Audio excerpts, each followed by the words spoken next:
Hello students, myself Arun Kumar Sharma,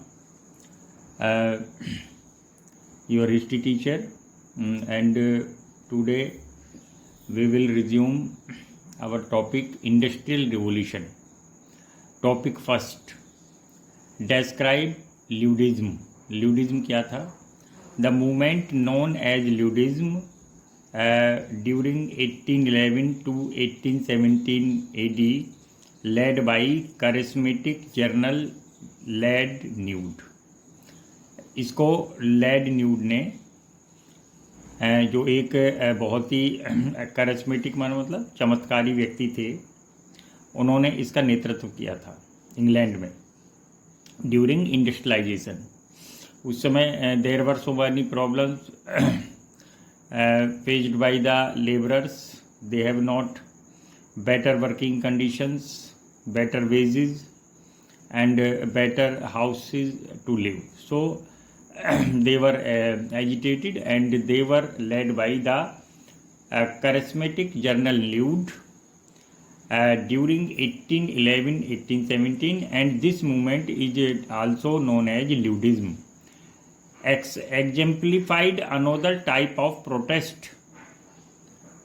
Ludism was not merely a backward looking assault on machines. ये केवल अगर हम दूसरे type के उस समय प्रोटेस्ट या विरोध चल रहे थे, अगर हम उनको देखें तो यह केवल एक बैकवर्ड लुकिंग यानी एक पिछड़ा या भद्दा सा दिखने वाला मशीन्स पर हमला नहीं था. उस समय क्या होता था, लोग की जब एम्प्लॉयमेंट रोजगार जा रहे थे तो the poor people who had lost their jobs, they attacked the machines and they destroyed them.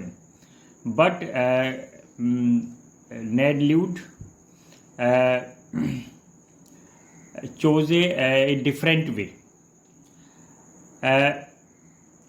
Its participants demanded a minimum wage, control over the labour of women and children. इसके जो participant थे वो उनकी जो demand ये थी कि उनको मिनिमम वेज दिया जाए, यानी ऐसा न्यूनतम वेतन दिया जाए जिससे उनकी लाइफ में कोई परेशानी ना हो, उनकी लाइवलीहुड चलती रहे, और कंट्रोल ओवर लेबर, और उनको लेबर पर ऑफ एंड वोमेन यानी और जो वोमेन और चिल्ड्रन को से जो एक्स्ट्रा वर्क कराया जाता है और उनके लिए वर्किंग टाइम फिक्स नहीं है, वे चाहते थे कि उनके लिए भी टाइम फिक्स हो जाए. Work for those who had lost their jobs, और साथ में वे उनके लिए भी वर्क चाहते थे जो अपनी जॉब्स को लॉस्ट कर चुके थे. Of the coming of the machinery, यानी I have already explained that so many persons in England during the industrialization had lost because of the coming of the machinery, and the right to form trade unions so that they could legally present their demands. और चाहते थे कि उनकी जो एक वे trade union यानी मजदूर संघ भी बना सकें, अपने आप को संगठित कर सकें, यूनाइटेड कर सकें, जिससे कि वे अपनी डिमांड्स को लीगली प्रेजेंट कर सकें.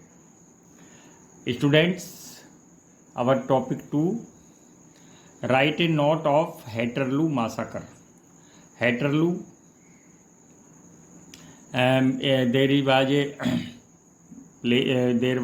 this terms is taken by the place Waterloo.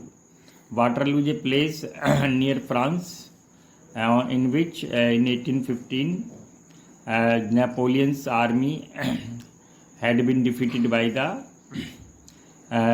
British and Prussian and German armies. So the place Waterloo is famous for the loss of the battle by Napoleon Bonaparte, the Emperor of King in 1815. तो उन्हीं के नाम पर हैटरलू मासाकर means होता है killing of people on a large scale, बड़ी संख्या में लोगों को मार डालना। During the early year of industrialisation the working population possessed neither the vote nor legal methods.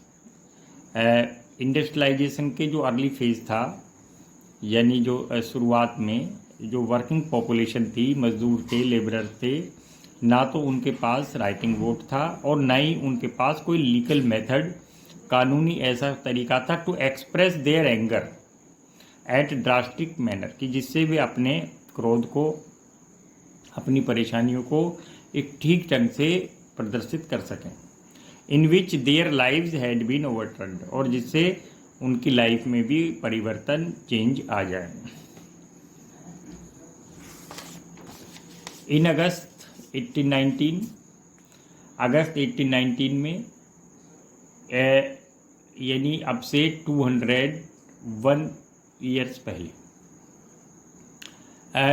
80,000 people gathered peacefully at the Saint Peter's Field in Manchester to claim democratic rights.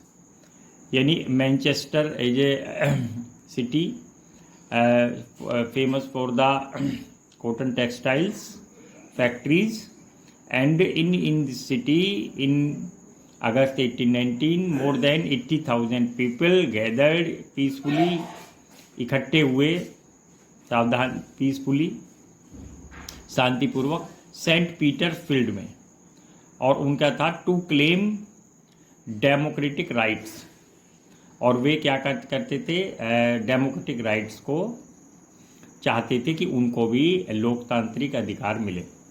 Of political organisation of public meetings, और वे public meetings की political organisation में, यानी जो राजनीतिक संगठन की ये पब्लिक मीटिंग हो रही थी। And of the freedom of press, और चाहते थे, उनको ये चाहते थे कि उनको पब्लिक मीटिंग्स का पावर मिले, करने की राइट मिले, पॉलिटिकल ऑर्गेनाइजेशन यानी राजनीतिक संगठन फॉर्म करने की भी उनको इजाज़त मिले। And of the freedom of press, और प्रेस के लिए फ्रीडम भी मिले।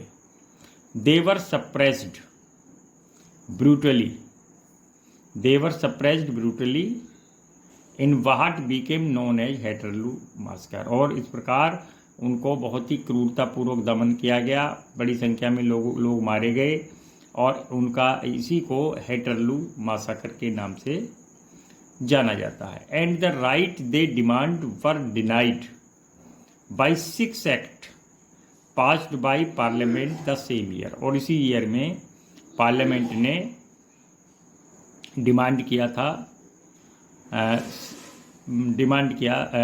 इस डिमांड को रिफ्यूज़ कर दिया, यानी उन्होंने कहा कि इसको नहीं माना जाएगा। बाय 6 एक्ट्स, और एक एक्ट बनाया, and it was renamed as 6 act, and that was pass the same year means 1819 by the British parliament. These extended the restrictions, और इस प्रकार ये एक्सटेंड किया इन्होंने रेस्ट्रिक्शंस को on the political activity. These extended the, और उन्होंने restrictions means प्रतिबंध, बैन, उनको एक्सटेंड का मतलब विस्तार किया, बढ़ा दिया, ऑन पॉलिटिकल एक्टिविटी, कि पॉलिटिकल एक्टिविटी आप नहीं कर सकते। Introducing in the 2 combination act of 1795, और 1795 के में जो एक्ट बनाया था कॉम्बिनेशन एक्ट, उसी को 1819 में फिर उसको इन्होंने एक्सटेंड किया, और उसके अकॉर्डिंग कोई भी व्यक्ति इंग्लैंड में पॉलिटिकल एक्टिविटीज नहीं कर सकता था। But there were some gains after Peterloo, लेकिन पेटरलू के बाद कुछ गेन्स हुए। The need to make the House of Commons, और इस प्रकार ये माना गया कि अब जो कॉमन्स हैं, सामान्य व्यक्ति हैं, गरीब व्यक्ति हैं, पुअर है, लेबरर हैं, जिनके पास अपने रहने के लिए हाउस नहीं है, उनके लिए हाउस बनाए जाएं। More representatives was recognized by liberal political groups, और जो मोर रिप्रेजेंटेटिव थे, अधिक प्रतिनिधि थे बाय जो लिबरल पॉलिटिकल ग्रुप्स, यानी लिबरल मीन्स उदारवादी जो राजनीतिक समूह थे, उनके जो ज़्यादा से अधिक रिप्रेजेंटेटिव ने groups, and the combination acts were repealed. उन्होंने कॉम्बिनेशन एक्ट को रिपील्ड किया, हटा दिया गया इन 1824-25 में, जो कि पॉलिटिकल एक्टिविटीज़ को बैन करता था, उसको 1824-25 में हटा दिया गया। Define 10 hour bill. In 1847, after more than 30 years of agitation, यानी 30 years के एजिटेशन या आंदोलन मूवमेंट के बाद 10 hours bill was passed. 10 hours bill pass किया गया। This limited the hours of work for women. ये वुमेन के लिए जो काम के घंटे थे, एंड यंगर पीपल, यानी जो छोटे बच्चे थे या वुमेन थे, उनके काम के आवर को निश्चित कर दिया कि वे 10 आवर से ज़्यादा वर्क नहीं कर सकते ए डे में, एक दिन में। And secure 10 hour day for male workers. और उन्होंने कहा कि और जो मेल वर्कर हैं वो भी 10 आवर से ज़्यादा वर्क नहीं कर सकते। Topic 4, what was the report of mines commission of 1842। 1842 में एक माइंस कमीशन आया था। माइंस माने होती हैं जो खाने जो कि मिनरल्स को एक्सट्रैक्ट करने के लिए बनाई जाती हैं, और उसमें बहुत सारे लार्ज स्केल पर वर्कर बच्चे भी काम करते थे। और इसके ऊपर एक कमीशन बैठाया गया, आयोग, और उसने एक कमेटी बैठाई गई, उसने अपनी रिपोर्ट दी 1842 में। The mines commission of 1842 setup by government. इसको ब्रिटिश गवर्नमेंट ने स्थापित किया था, फॉर्म किया था, और इसका उद्देश्य था कि जो उन वर्क मजदूरों की, labourers, womens and young and children, उनकी वर्किंग कंडीशन क्या है। Revealed that working condition in mines had actually become verse.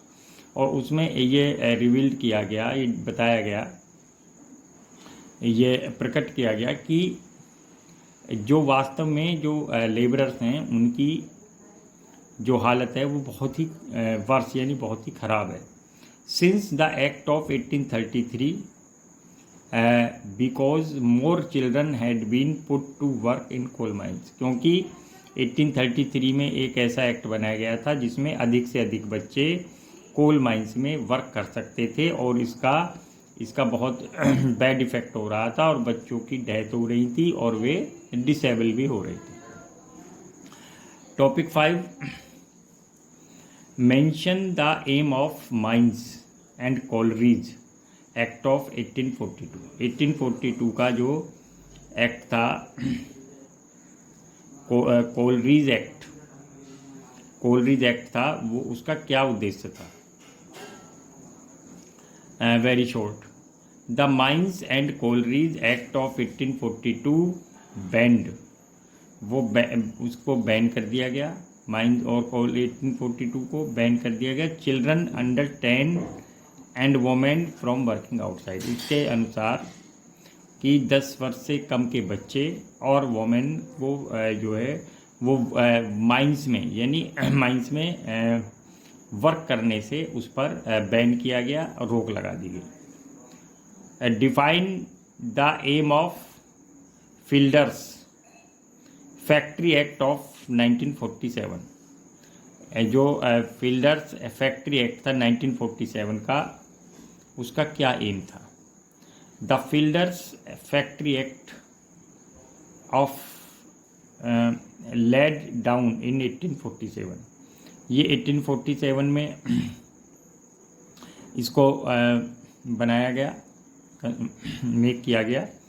That children under 18, इस प्रकार जो चिल्ड्रन 18 साल के कम बच्चे हैं, and women should not work, ये वर्क नहीं कर सकते, more than 10 hours a day, यानी 10 आवर्स एक दिन में 10 घंटे से ज़्यादा ये काम नहीं कर सकते। तो इस प्रकार हम देख सकते हैं कि इंडस्ट्रियल रिवोल्यूशन के during the industrial revolution there were so many problems of pollution, problems of laborers working conditions. They they were not able to get regularly jobs, so there so many several types of uh, agitations they started, but actually they had not any political they had not any legally support, and there were so many act against him. So so they have to urged request or appeal to the persons to the government to give them the equal right.